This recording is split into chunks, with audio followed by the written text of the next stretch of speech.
Hi guys, welcome to my channel. Thank you for joining me today. My name is Anne. This is Centolutions_ME. We talk about affordable fragrances here, so if that's the kind of thing you like, you're in the right place. Thank you for joining me today. We are going to be talking about Anarch from Maison Alhambra.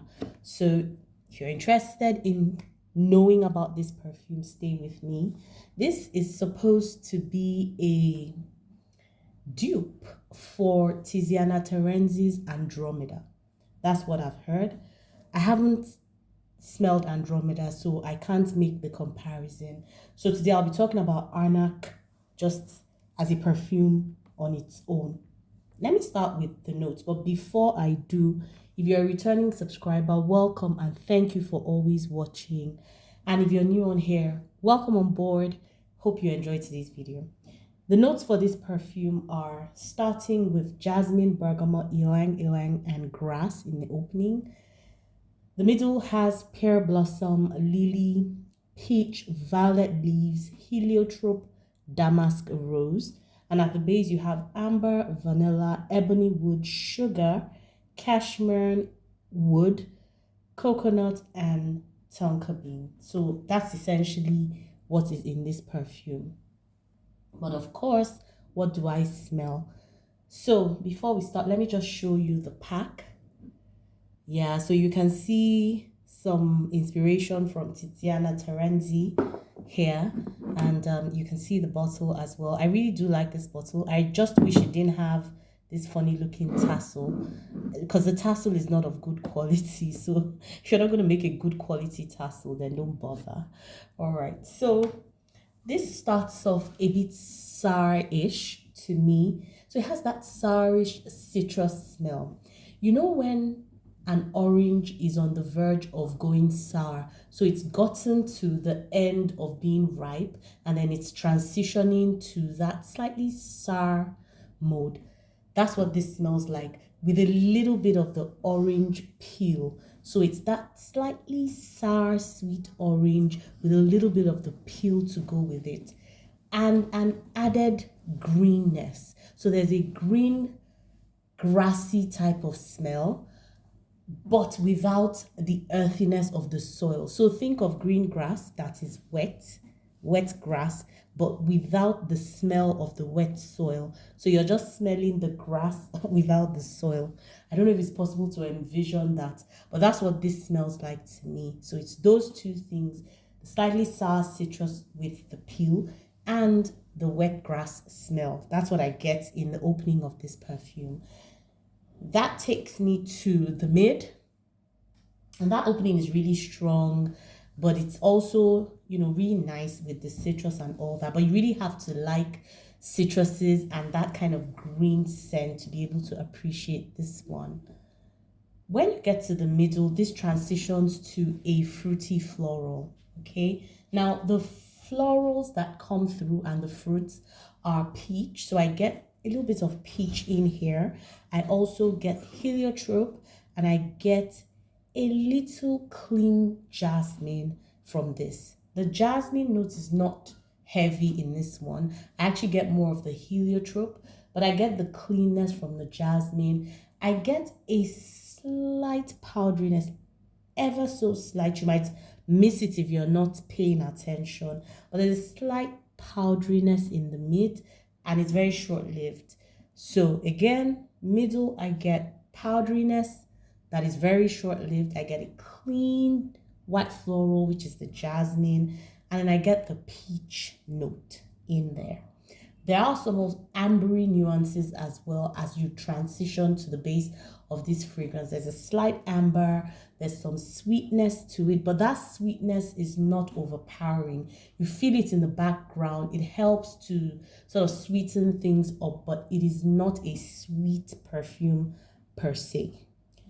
There's also some woodiness in this perfume, and you kind of get that with the citrus scent through the duration of this perfume. So that woodiness will stay through, the citrus scent will also stay through the duration as well.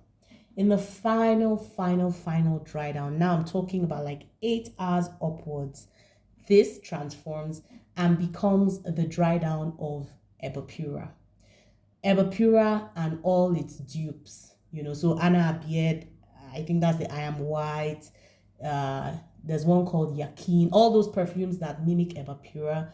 The final dry down is what this smells like. So it has that muskiness, it has that fruity, screechy type muskiness with some vanilla. That is what this is going to dry down to. But that's at the very, very end. And in fact, when I smelled it, because I wore it one day overnight, and then when I woke up, I was smelling Eba Pura. And so that's when I knew that this dries down to that, because I've seen people kind of make that comparison. But from the beginning to the mid of this scent, you will not smell anything like Eba Pura. But when it settles, finally, you're going to get that. Okay, so in terms of longevity, this is obviously 24 hours. It's beast mode. 24 hours, the performance is great. Sillage, lovely, beautiful. People are going to smell you. It's going to last long. So you're going to get all the value for your money with this one. On my skin, definitely about 7 to 8 hours. On clothes, like I said, this is eternal. It's just going to keep going and going and going. Leaves a trail, so you're not going to worry about performance, about sillage, about longevity with this one. This is definitely a unisex perfume, and different facets either lean masculine or feminine. So the opening to me leans more masculine with that citrus and the grass. The mid has that feminine touch with, the powderiness, with the florals, all of that. The mid has all of that. And then at the base, you have a more unisex touch, because at that point, there's muskiness, there's also some sweetness. So you're kind of navigating between the masculine and feminine nuances of this fragrance. But all in all, anybody can wear this. This is crisp, it's clean, it's fresh. This is one that I would wear to an office.